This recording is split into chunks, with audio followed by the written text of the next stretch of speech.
Render layer colors, part 2. Look at that! Oh my god, it's strobing! Let's look at that code. In ArtWorld shader source frag 5, within this sample function that gets us the final color for a given layer using a sample chord, we have changed the strobe color to strobe between orange and red.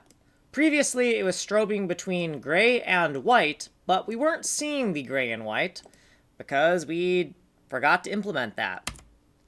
Down here, inside of this section, Draw Tile 2022-08-22, we have changed the compositing here. It's not finished. This is still not proper alpha compositing, but previously, this line right here was just making a white pixel. And now we're actually doing a hackish compositing where we're just going to average all 3 layers together, right? So add them all up, divide by 3. It's an average.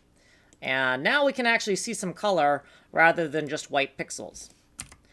What we did previously, footnote, and what we did in this video.